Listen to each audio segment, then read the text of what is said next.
ثم يظهر قوم ضعفاء لا يؤبأ لهم. Then you will see these weak, insignificant people. لا يؤبأ لهم. Insignificant people. Insignificant people. These are not notables. They have no learning. There's no scholars amongst them. Insignificant people. قلوبهم كزبر الحديد. Their hearts are like pieces of iron. And in a riwayah, لا رأفة ولا رحمة على عدوهم. They have no mercy with their enemies. And the Prophet ﷺ said, Man la yarham la yurham. Even this poor mother asking for her child to be, and let me say something, just predicate this here. I'm not exonerating these neoconservatives that opened this door. All right? I'm not exonerating what this country did to the Iraqi people. All right? Who opened the door of fitna? I'm not exonerating them. So I'm not talking, but I'm dealing with what we've got right now. This is a state. But see, they have hearts like iron. Hum ashab ad-dawla. That's what he said. Hum ashab ad-dawla. They're the people of Dawla. That's their name, Dawla. They call them Daesh in the Arab world. Dawlat al-Islamiyah, right? They're the people of Dawla. That wasn't even a word the Arabs used other than just to revolve something. They didn't use it for state at that time. Hum ashab ad-dawla. لا يفون بعهد ولا ميثاق. They will not have any covenant. You can't trust them with anything that they say. يدعون إلى الحق وليسوا من أهله. They call to the truth, but they're not from the people of the truth. But these people, they don't study. They're Khawarij. And this media here is calling them Sunnis because they're killing Shia. They're not Sunnis. These aren't Sunnis. They're not Ahl Sunnah wal Jama'ah. These are Ahlu Iblis. فريقا هدى وفريقا حق عليهم الضلالة. One group was guided and another group حق عليهم الضلالة. ثبت عليهم الضلالة. In the hadith then he says أسماؤهم الكنى. This is how you know them. And if you don't think these are accurate descriptions, Hudayfa said the Prophet got up in a khutbah and he spoke the whole day. He said every single fitna that would happen until the end of time. He described the leaders, he told us their names, he told us what would happen, and he said some of us could remember and others us couldn't. Every single fitna. So don't think these things weren't mentioned. Asma'uhum al-kuna. Their names are Abu so-and-so and Abu so-and-so. They don't go by their real names. Asma'uhum al-kuna. وَنِسْبَتُهُمْ الْقُرَى. And they go back to towns, places. They don't go to tribes, because the Arabs, they go by tribes. These people know, they go by places. Al-Baghdadi, Al-Ambari, Al-Juwayshi. All these names of their towns that they're from. Al-Libi, Al-Musri, Al-Maghribi. They go back to places. This is what the Prophet ﷺ, because it has hukum al-rafa, and people can say it's a weak sanad. It sounds pretty sound to me. وَشُعُورُهُمْ مِرْخَاتٌ كَشُعُورَ النِّسَاءِ. They have long hair, wearing it like women. Look at all the pictures of these guys with their long hair.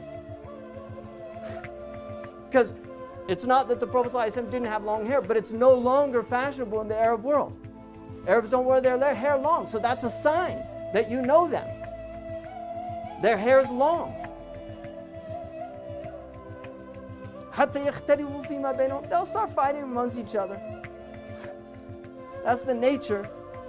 There's another troubling hadith that the Prophet ﷺ said, سَتَكُونُ فِتْنَةٌ فِي الشَّامِ أَوَّلُهَا لَعِبُ الصُّبْيَانِ. It begins with children playing in Dar'a. And then he said that it'll just be after that one fitna after another. كُلُّ مَا سَكَنَ فِتْنَةٌ هَاجَتْ فِتْنَةٌ أُخْرَى. Every time it calms down in one place, it starts up somewhere else. In this, إِذَا خَرَجَتْ الرَّايَةَ السُّودِ. If you see the black flags, فَإِنَّ أَوَّلَهَا فِتْنَةٌ. It begins with a fitna. وَوَسَطَهَا ضَلَالَةٌ. And the midst of it is delusion, misguidance, error. وَآخِرَهَا كُفْرٌ. And it ends with atheism. Because that's what's going to happen.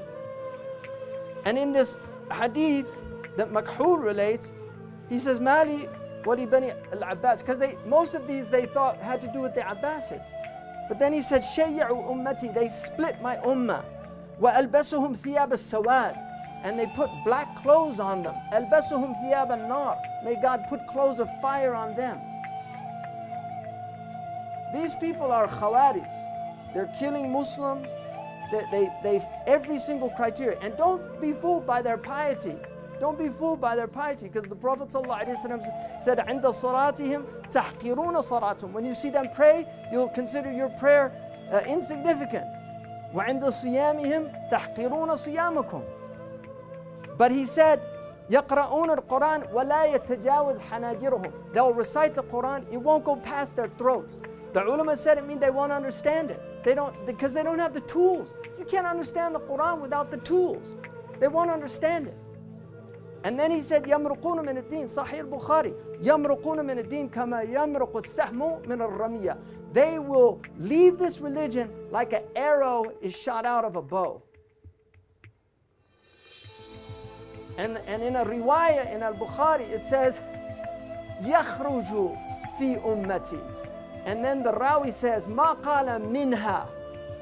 There will come out amongst my ummah. And he didn't say from it, because they're not from him. These people are not from the Prophet ﷺ. They have nothing to do with the man who was sent as a mercy for all the world. And the fact that they're in any way, shape, or form associated with this religion is a grave tragedy. Muslims in this country have a big responsibility to get out there and educate people. The Quran says that if you kill a believer, مُتَعَمِّدًا فَجَزَاؤُهُ, your reward is Jahannam. That's the reward of killing a believer. And the mu'ahid, they have rights. People have rights. These people have rights. These Syrian Christians, the Syrian, all these people have rights. They're mu'ahidun. They're supposed to be protected. And the Shia are Muslims. They're not kuffar, they're Muslims. Just because he's a Shia doesn't give anybody a right to kill him or do anything. But these people don't care. I met a man in Turkey who was a Naqshbandi from Halab. He had welts on his back from the torture that they did with him.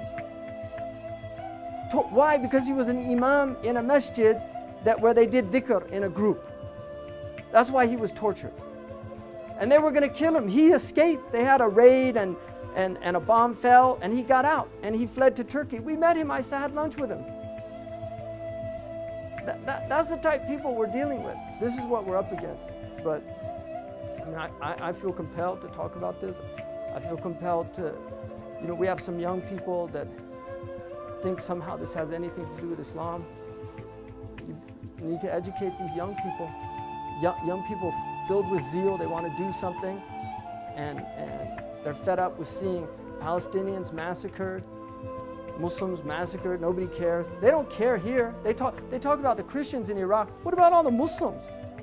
Far more Muslims have suffered at the hands of these people than Christians. They don't talk about the Muslims. Muslims, we don't mean anything. And that's the other half of the equation, is that they see that there's no mercy in the hearts of these people, so they feel compelled to show no mercy. But that's not our religion. That's another religion. That's not our religion. Our Prophet ﷺ did not, he didn't repel a wrong with another wrong. لكن بالحسنة. And he said, follow up a bad thing with a good thing, tamhuha, and it will obliterate it. That's his religion. But that's a hard religion. It's a lot easier to get angry. It's a lot more difficult to do that. Allahumma ighfir lana warhamna wa tub alayna ya Allah.